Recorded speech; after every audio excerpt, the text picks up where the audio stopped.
So there we go. All right, so as I said, I'm from Dignity Dreams, and we are an NGO. We've been around since about 2013, and we manufacture and distribute washable sanitary towels, which we then hand out to disadvantaged communities. I see that you can't see my screen, so I'm hoping you can hear me and see my face. We're just going to go with that. So we have been going since 2013, and the whole thing about washable sanitary towels and about this particular conference is about women's health. And there's one particular thing that only women can do, and that is have a period and have a menstrual cycle. So it is an exclusive female thing that we do.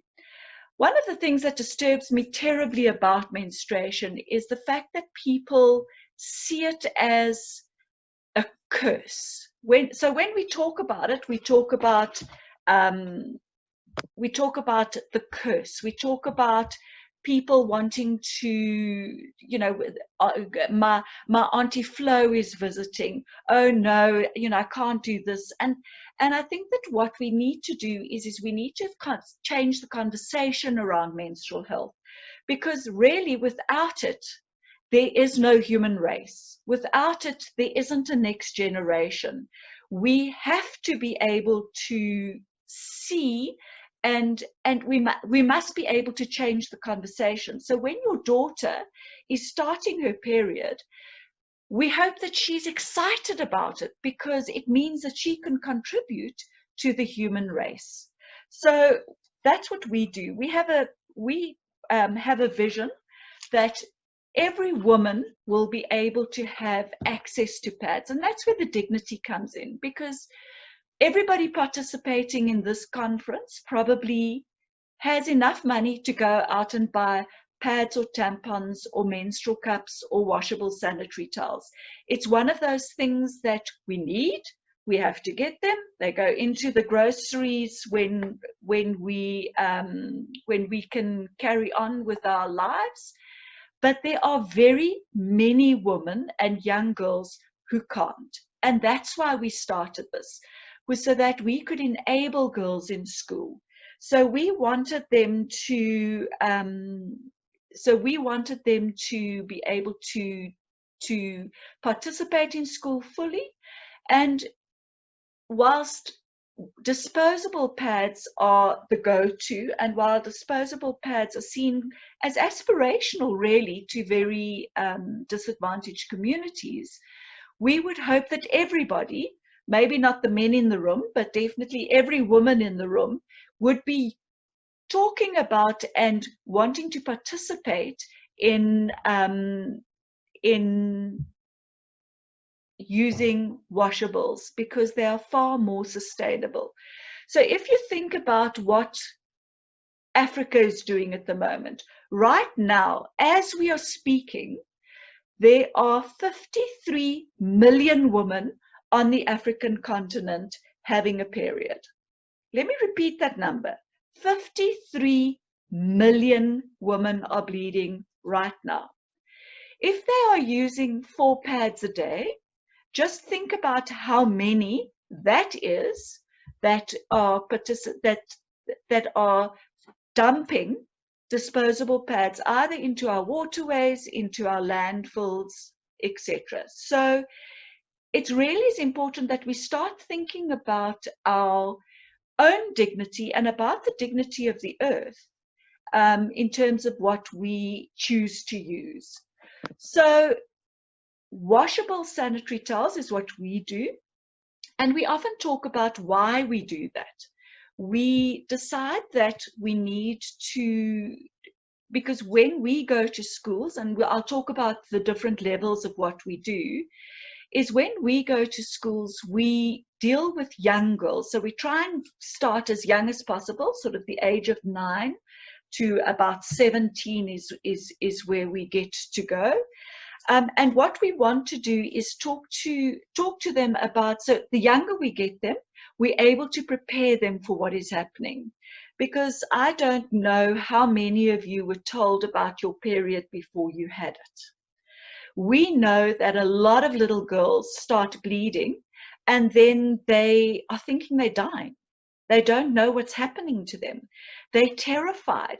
First of all, they're in pain because your tummy's sore, your back's sore, you don't really know what's going to be happening. And what you want to do is you want them to know what is happening and why it is happening. So imagine if a little girl starts her period and she's prepared. She knows what's coming. She's got product. She knows to prepare for it.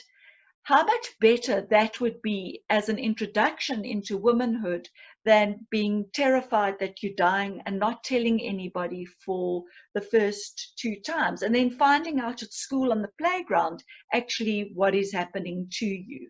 So I think that that's one of the things that we do. So let me just talk you through the 4 goals we have at Dignity Dreams.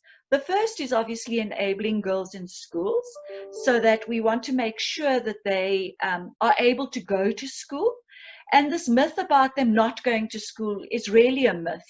Girls are incredibly resourceful. We're strong and tough and rough, and we go to school. And what we do is we ensure that they that they have product. So they don't have to use newspaper, which is a big one, bits of toilet paper, which is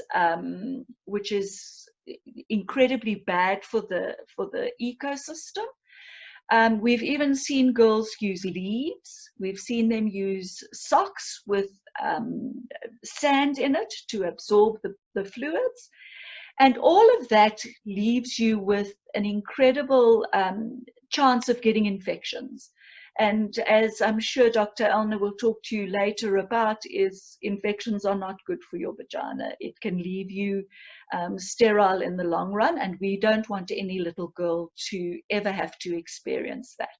So number one is enabling girls in school. So if they have our pads, they are able to play sport, play netball, go running, do exercise.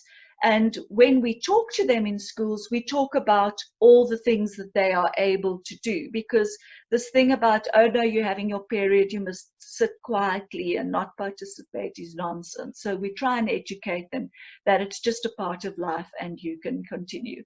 One of the things that we have found is that period pain is a very big problem for young girls. So we talk about doing stretches and eating well. And I don't know how many of you are from the old times where we used hot water bottles, and hot water bottles still work fantastically to help relieve period pain. Our second goal is to support small and medium business. And by that, we mean the ladies who sew for us. So we've got about 20 women who we've upskilled. They sew these pads for us. They get paid per pad. And so they are able, and we know that each one of them supports approximately 10 people. So our 20 sewers support about 200 people. So when we get an order, they get paid. And how it works is a donor will come to us and say, here's X amount of money, and they can either choose where the pads should go. So they can choose a school, an orphanage, a community, a church, and we will then go there and do our education. Or they will say, you can choose. And at any given stage, like right now, especially during this pandemic, we have got approximately 3,500 young girls wanting product, which we need to find donors for. And again, if you just keep in mind that specifically now, during this time, a lot of money has gone to the Solidarity Fund for food. And yes, food is incredibly important. And we talk about the food or pads decision that households have got to make. And when you have to buy milk and bread for 10 people versus pads for one daughter, we know that food is going to win. So food or pads, it isn't even a discussion, which is where we come in and try and alleviate that burden so that you don't have to make that decision. The wonderful thing about washable pads, or what they call moon cups, they a silicone cup that acts like a tampon, is that they are so eco-friendly and they are reusable.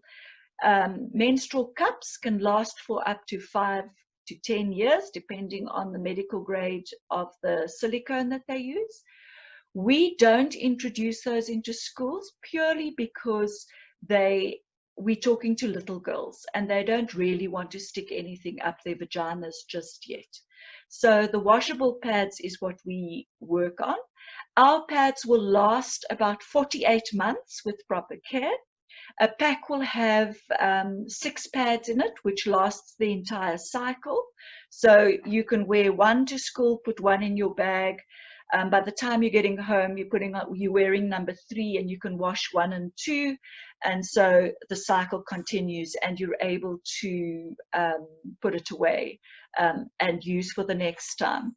Because whilst I love people who do sanitary pad drives, and they come and drop them off here in their thousands, and they want us to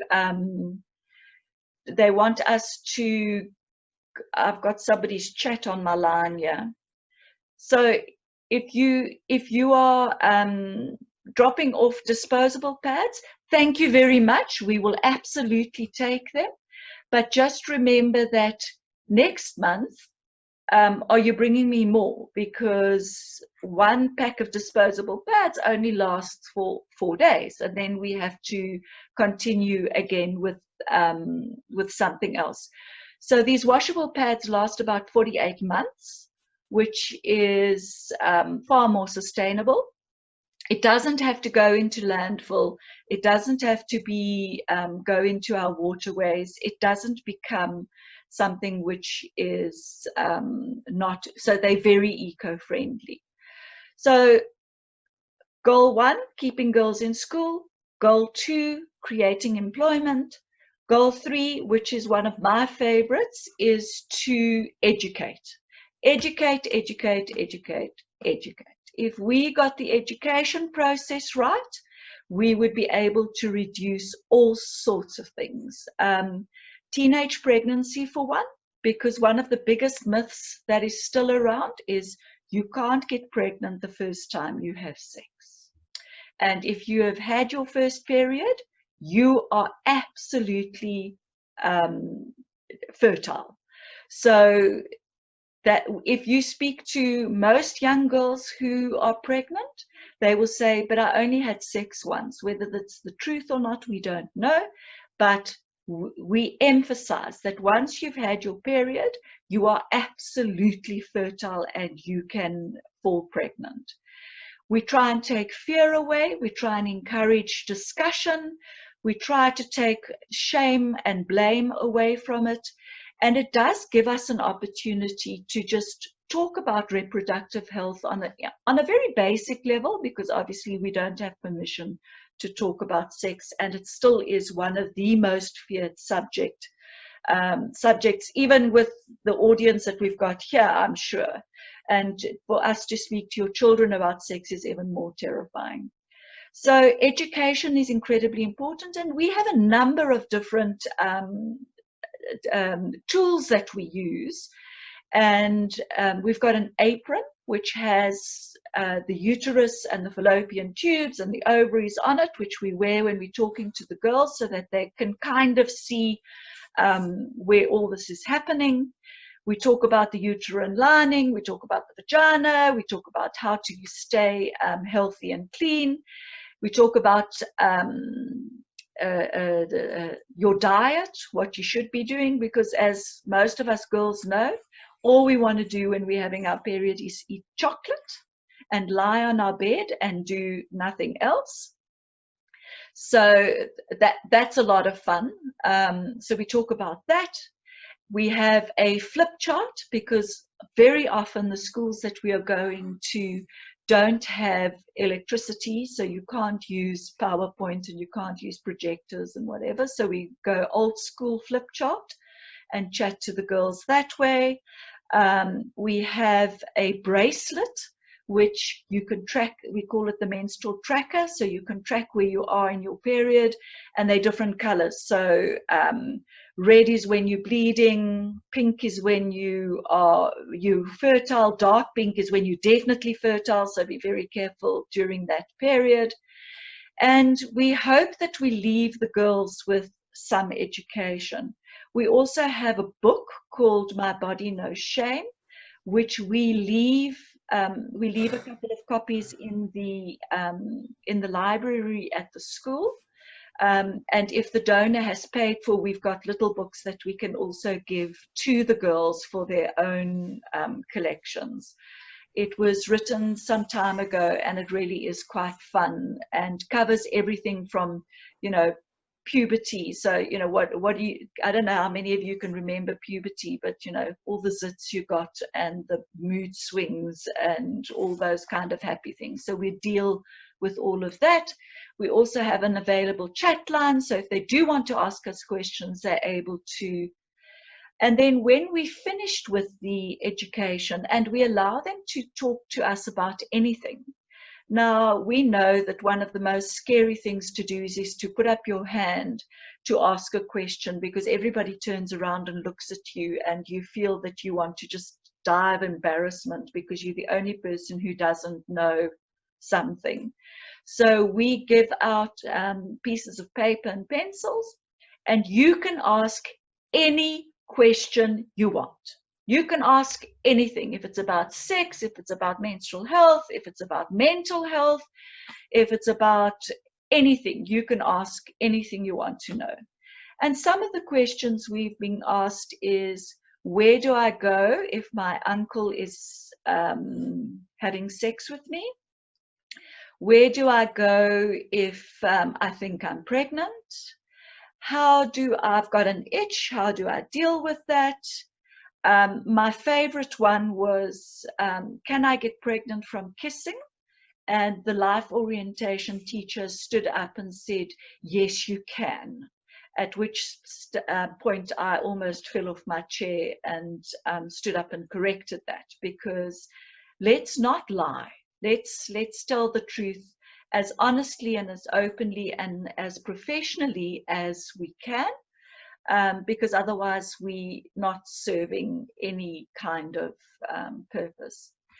Our fourth goal is to be sustainable, because, as I said, it's all very well to hand out disposable pads, and not for one single second and am I knocking it, because please, if you only have disposable pads to donate them, because there are people who can use them. So if we get disposable pads donated, they go to the Cerebral Palsy School, they go to Forest Farm, they go to schools where disabled people who can't use their hands, who can't wash their own pads, who can't care for themselves, we donate it there, because I think it's a stretch too far to ask your caregiver to wash your pad for you. So we do have a use for them. But if you have a look at the Sustainable Development Goals for 2030, we comply with 17, there's 17 of them, and we comply with 10 out of the 17. So I think we ahead of the curve. As I said, they last for 48 months, and we know that one of our washable pads replaces 144 disposable pads during its lifetime. 144. So and that's just 48 months. So if you continue to use sustainable products throughout your menstrual cycle, because as you know, we're going to bleed until we hit menopause or till after menopause, that's a very long time that you bleed. You bleed for approximately, I think it's 35 years. And we're finding that younger and younger girls are starting to have their periods. In fact, we've come across quite a few girls who have started their period at the age of 9. And I think that that's robbing them of their childhood, because imagine having to deal with a period at the age of 9. And I suspect, and I don't know, no research has been done, it's just me throwing it out there. I think that this is happening because of estrogen in the food. So if you have a look, I don't know when last any of you went to a gala. I know there are none at the moment because it's too cold, but even little boys have cellulite. And, you know, that used to be in my day an exclusively girl thing. So because we used to be on the pill and we used to develop estrogen, and I see now little boys have got estrogen around their tummies and around their bums, and little girls are starting to bleed much earlier. And I'm convinced it's because of all the estrogen in the food that we are eating, which I think is an issue and something we really should be looking at. So these pads are 141 is 144 disposable pads, and a pack will replace about 864 pads during its disposable pads during its lifetime. So we're hoping that we're convincing everybody to do this. So we'd like to get into retail so that the retail, so that you are able to buy it off the shelf.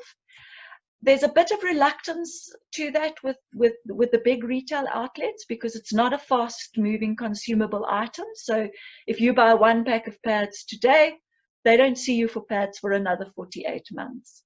They really are quite sweet. And what I'll do is during the break, I'll just go and fetch one and show you quickly because obviously I wasn't prepared for it. I didn't put them on my couch.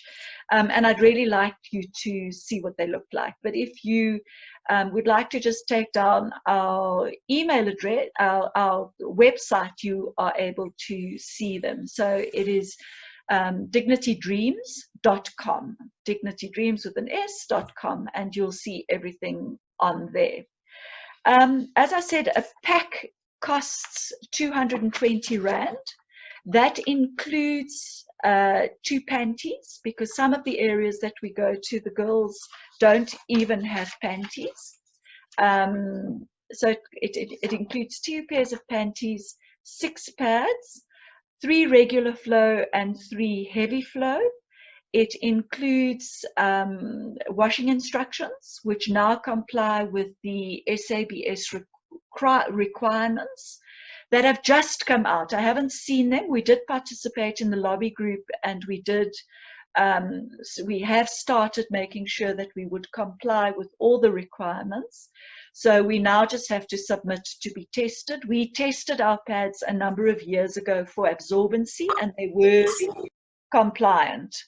So in terms of absorbency, so now we're hoping we'll resubmit and get them SABS approved, because the standards came out, I think, about a week ago, which is great.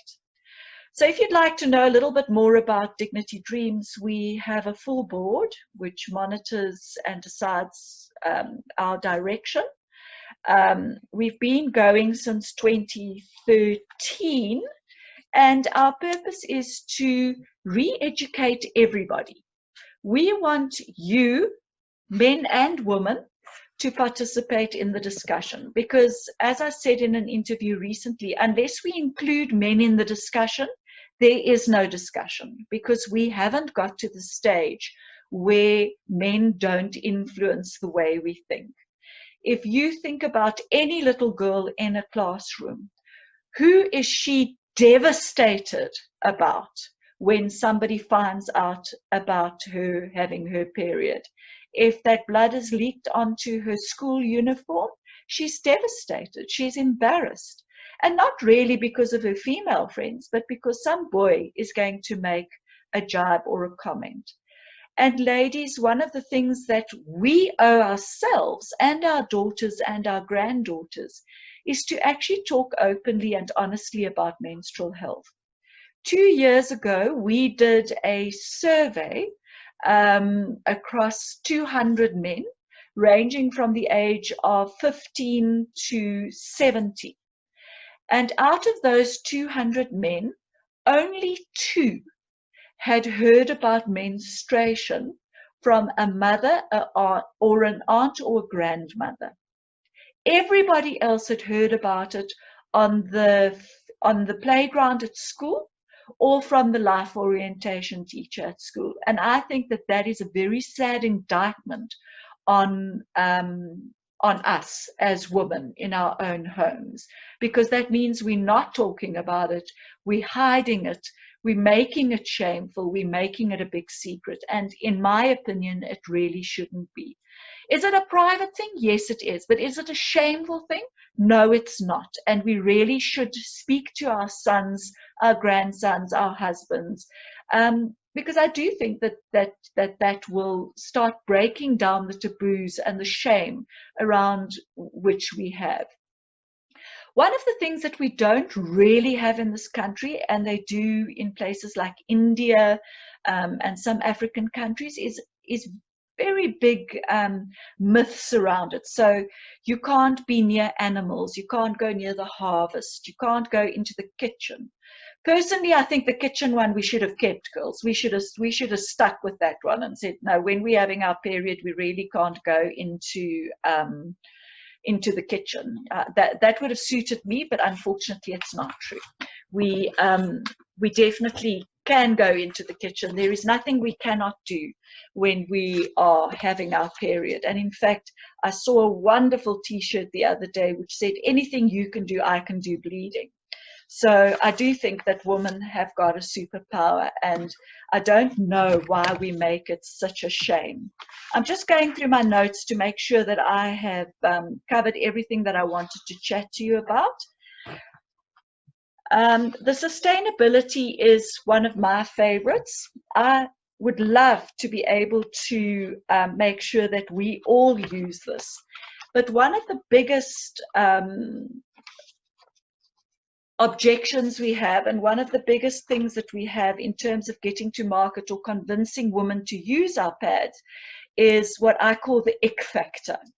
So us spoiled little women in the northern suburbs go, I'm not going to wash my own blood. I don't want to touch my menstrual blood. And I'm going, but really, you know, you'll wipe your bum, you'll blow your nose, and you don't want to wash your own menstrual blood. I find that incredibly interesting that somebody would be that icky about something that is a perfectly normal bodily function. And menstrual blood is not dirty. It is not. It has far less bacteria than feces has, because all it is it's a tearing away of the uterine lining that you no longer need. And when we talk to girls, all we're saying is that, you know, all it is that your body wants to redecorate for the next time that your egg is going to be released from the fallopian tubes. So we talk about all of that. I've spoken to you about our 4 goals. Just statistics, according to the South African census, not the most recent one because those haven't been released yet, is we have got 5.5 million girls between the age of 10 and 19. 2.7 million girls are of menstrual age and enrolled in public schools, which is quintile schools that are non-fee paying schools. So those are the disadvantaged of the disadvantaged, 2.7 million of them. And every single month, they have got to make a decision between whether their families are going to eat or whether their daughters are going to get pads. So it is an incredibly difficult situation to be in. And the COVID, you know, I know we're all going on about it, but it has really made our lives incredibly difficult because we're now competing with food parcels and money going to food.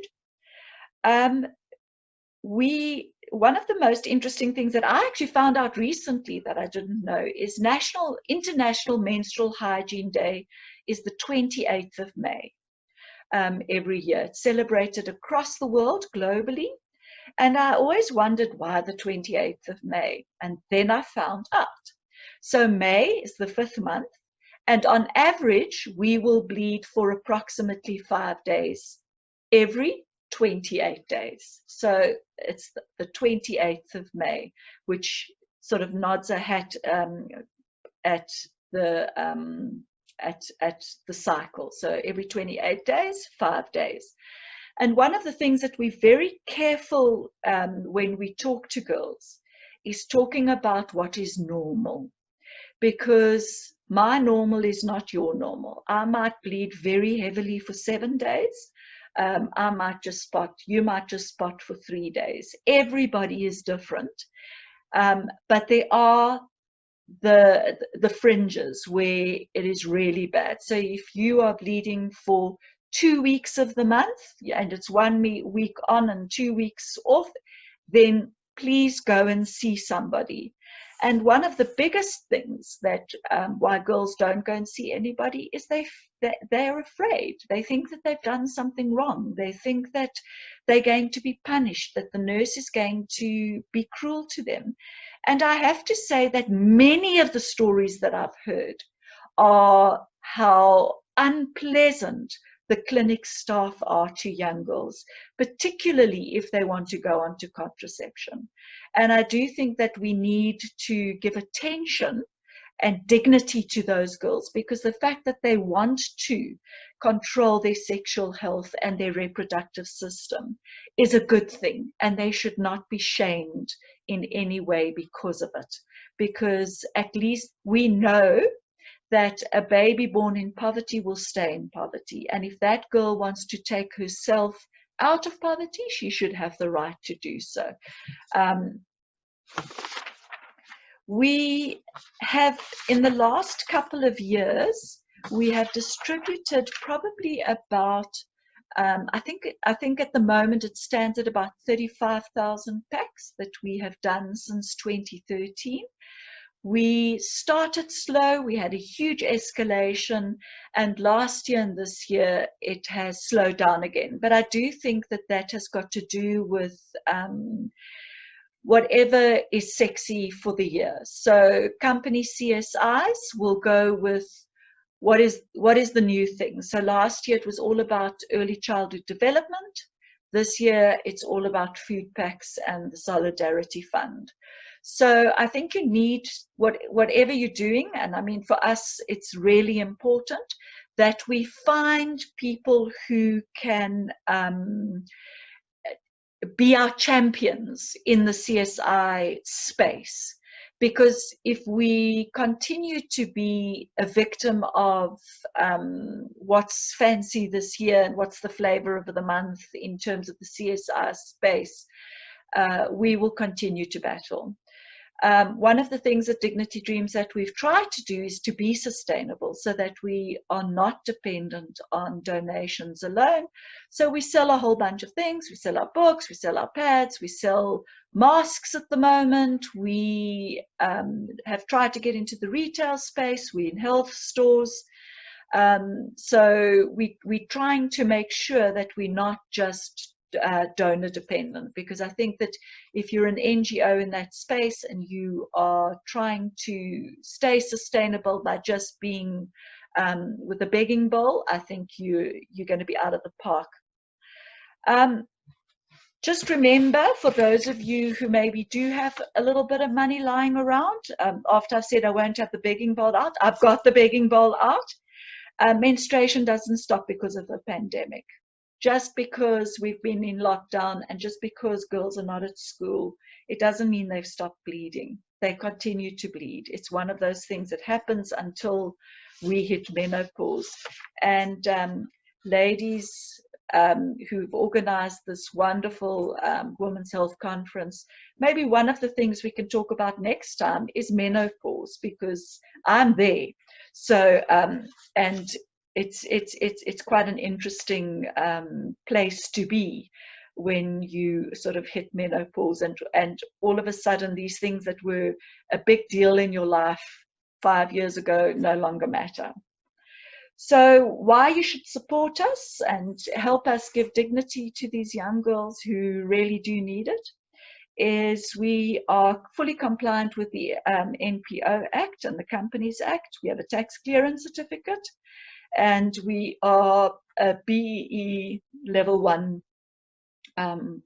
companies, so we comply with all those legal requirements, which I think is quite important.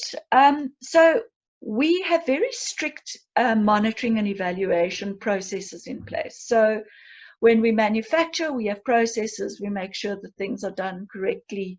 So for instance, when we reopened our factory after the lockdown, we had to have everything sprayed and cleaned, and all our ladies have got to wear masks and sit 2 meters away from each other. They have to continuously wash their hands. We've got sanitizers everywhere, so they are complying with all the legal requirements in order to manufacture. We make sure that when we go to schools, so one of the most difficult things about what we do is actually getting into schools. They're quite happy to accept the product. They're quite happy to have the free pads. They're not so happy to have the education system going on. They want to keep us away from it. And I find that really interesting, because why would you not want us to educate your little girls? I don't understand that. So before we donate, the school has got to sign a document which says that they understand that we need at least 2 hours of the girls' time, that we will be allowed to speak to them about menstrual and reproductive health. And if they don't want us to, then they can't have the pads. It's fairly simple. We then go back about 3 months later, if we can, and again, it's a very big if, because sometimes the schools go, no, now we're writing exams, no, now well, this year everybody's been closed, so it's been even more challenging. We go in and we find out what they retained. Are they using the pads? Is there anything wrong with the pads? What can we improve? So for instance, the pads that we have now are the 12th generation of pads. So they look very different to what they looked like when we started out. And we continue to try and improve the design. And as fabrics improve, so the Australians have just brought out a fabric made out of merino wool and bamboo, which we're trying to get hold of to see how that's going to work and whether we can incorporate that new technology into our designs. So we continuously try and improve on our new absorbency products. And one of the things that I have found incredibly interesting is the unintended consequences. So the participation of boys and the curiosity of boys in wanting to learn. So we started a thing called the Pad Man Challenge. So we got boys of every age to hold up a pad and to take a photograph and to submit it to our Facebook pages, and we put it onto our album called the Pad Man Challenge. And there's one which I absolutely adore. It's a little boy, he must be about 7, and his mommy has obviously forced him to do this photograph, and he's got the pad and he's holding it on the tippy of the pad, and he is he's got this grimace on his face as if to say, my mother made me do this. So go and have a look at the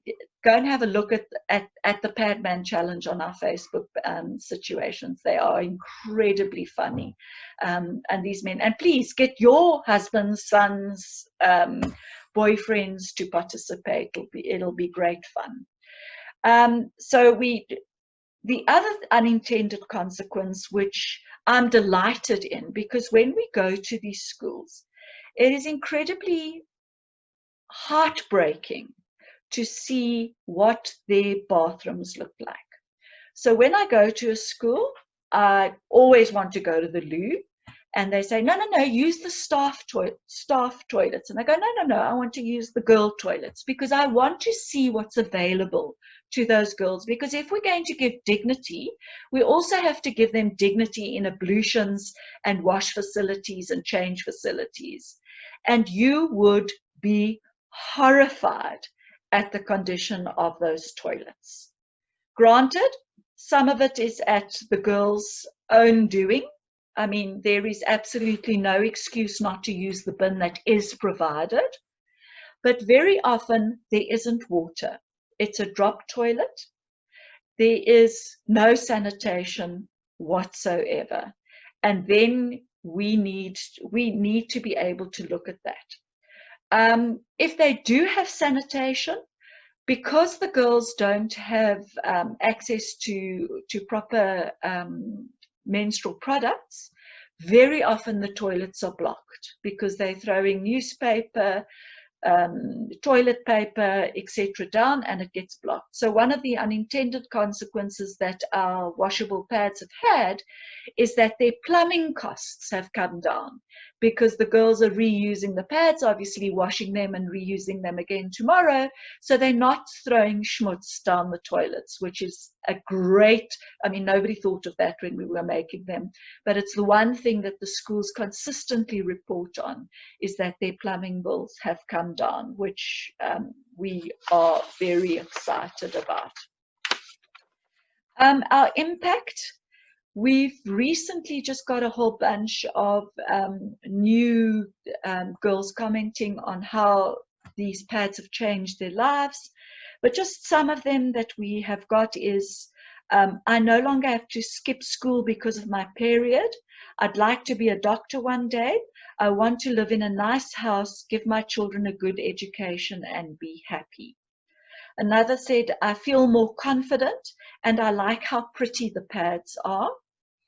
Another said, we can now talk about our bodies more freely in life orientation, and we do not have to feel embarrassed anymore. Another said, my friends say I'm lucky to have these pads because I no longer have to go and buy any. And that breaks my heart, because the fact that you don't have the money to go and buy something that is so vital to your menstrual and sexual health, it really breaks my heart. So this year, as you all know, has been a bit of a challenge. You know, we should have all been meeting and having tea together, which would have been lovely, but we're not. We are names on a screen and pictures on a screen.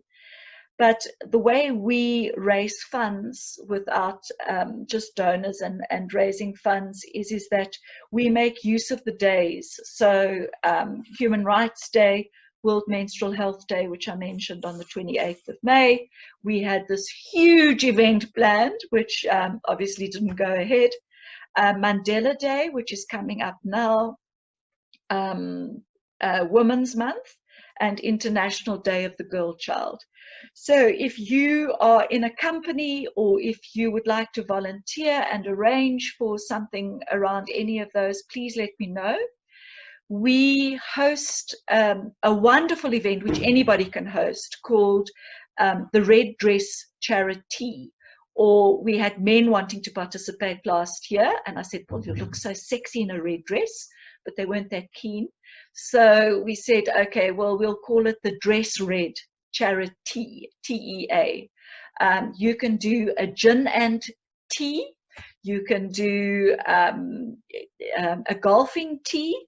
You can do any kind of tea you like as a fundraiser to help us make sure that those 2.7 million girls who can't afford pads, we are able to help for 48 months or for most of their high school career. You'll be able to find us on most social media, so you can go look for us, Dignity Dreams. We're on Twitter, we're on Facebook, we're on Instagram. You can follow it all from our website, which is dignitydreams.com. You just have to click and off you go. We even have a YouTube channel, which isn't very active at this moment, but I would really like to. And for those of you who can organize us radio interviews and TV interviews, we're happy to do that, because the more we get the message out, the better for all of us. So we are a registered NPO. We're also a PBO, which means that we can issue a Section 18A certificate for any donations that you do give us, which of course you know is tax deductible. Thank you for listening. Thank you for being part of this. My duties continue for the rest of the day, but at least my talk is over and done with. So I think I'm going to go and have a quick little tequila while we have a break quite soon, because my nerves are shot now. Thank you for the opportunity to address you, and thank you for asking me to be a part of this. I think that I'd like to leave you with one message before I go, and that is that in order for us to make society better and to be a contributor to our communities in whatever way you participate, you need to be kind and you need to look after yourself. And that's where our health becomes critical, because unless we are looking after ourselves as women, we are unable to look after the communities, our families, our husbands, our children, our grandchildren, who depend on us for our wisdom and our love and our care. And while we in this incredible 2020, which I'm sure has blown everybody's mind, just be kind and help where you can, even if that means giving an orange to the man who's standing on the side of the road, because we're all just trying to make our way through the world. Thank you for listening. If anybody's got any questions, I can see them running up the side of my screen. So I'm happy to have any questions.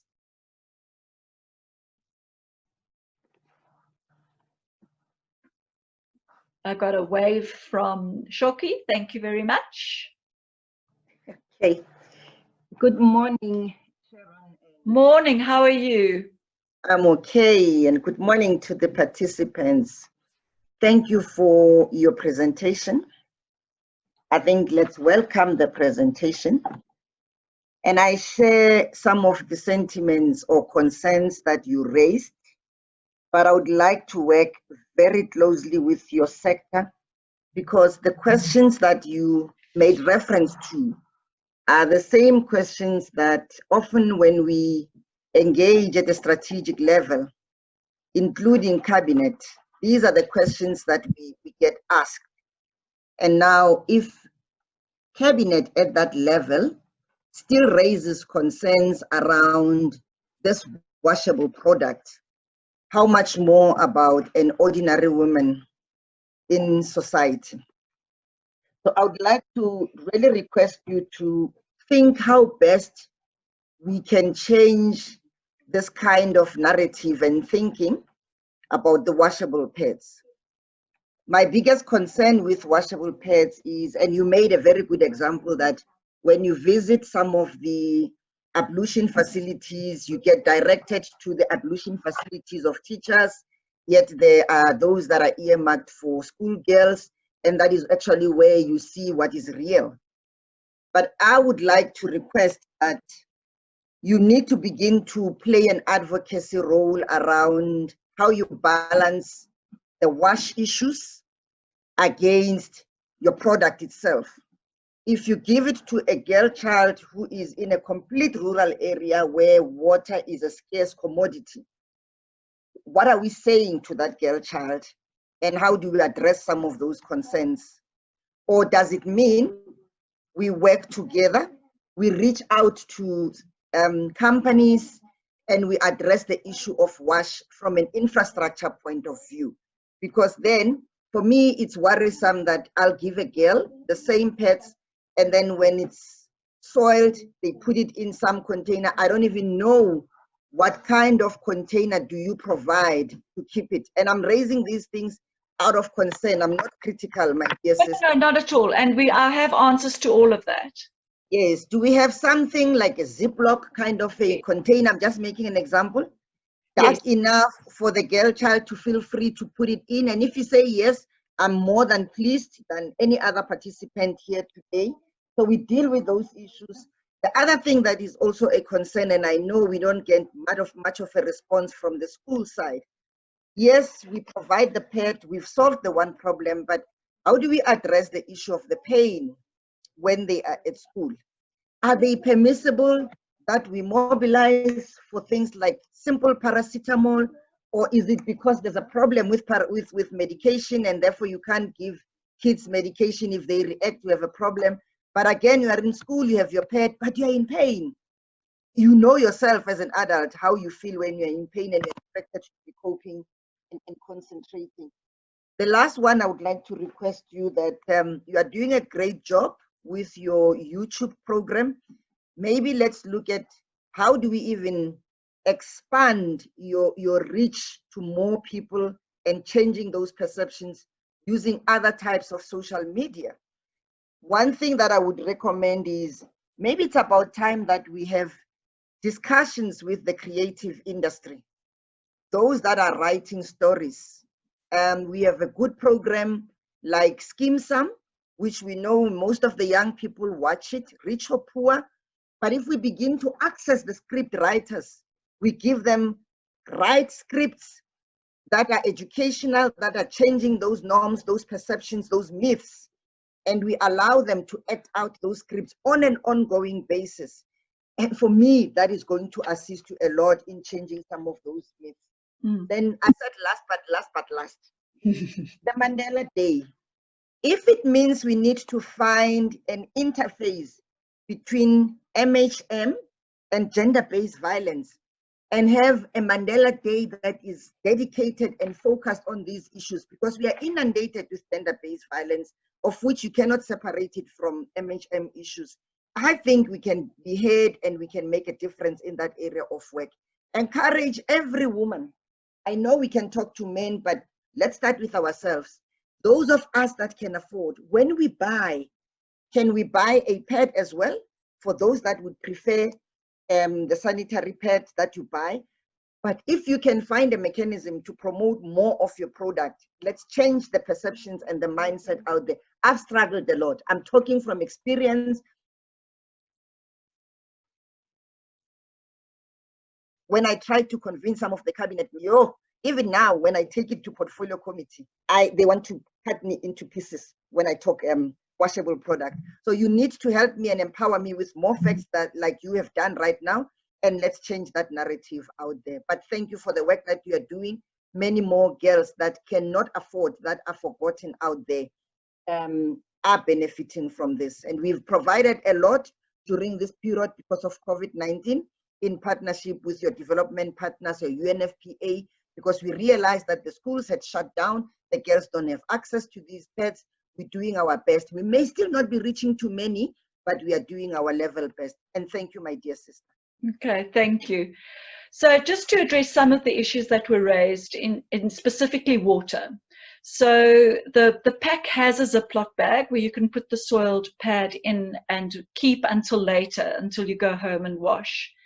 You can wash the soiled pad in what we call grey water. So the water that you've used to wash your body, you can then wash the pads in that, and you can sterilize the pads. So if you've washed 3 or 4 in 1 cup of water with a tablespoon of salt, which acts as an antibacterial and obviously as a softener. So water is not really an issue, because most people, if you've got no water, you've got bigger problems than your period, in my opinion. But you can use grey water, and then 1 cup of clean water is all you need to sterilize. So that's the first thing. With regards to, I think the best advice that you have given us, I love your elephant behind you. The best is media. If we can get the media on our side, if we can get the script writers to write, that's how we change stuff. We make sure that things are changed by getting the narrative to change. And we're not going to get that narrative to change until we start talking about why washables make more sense. Yes, they may be inconvenient, you may have to wash them, but they are, from an eco-friendly point of view, honestly the best solution. And every girl has access to grey water, because if she's not washing her body, she's got serious problems. Mandela Day sounds fantastic. I'm going to give you a call after this because I've got your number. Ha ha. And we're going to take it from there and see what we can do. Yeah, so I think Mandela Day, I think gender-based violence, big thing. It's hand in hand.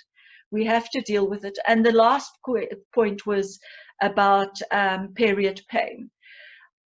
Listen, I'd love to give everybody, I don't know, and I'm going to say it, and I apologize up front if I'm going to upset anybody or whatever, but Nurofen menstrual period pain pills are the best. They're the bomb. But you cannot recommend it to children. You cannot hand it out to children. You cannot even talk about it. So when we do talk about it, we talk about natural methods, which is stretching. So, you know, there are a lot of yoga positions that help with menstrual pain, hot water bottles, which are fantastic. So we do talk about it, and we talk about natural ways in which to move the pain along. But of course, you know, Nurofen, that's the bomb.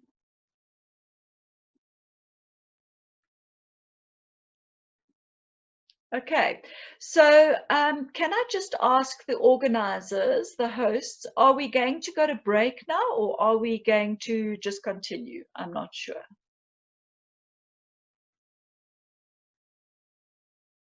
Are you there?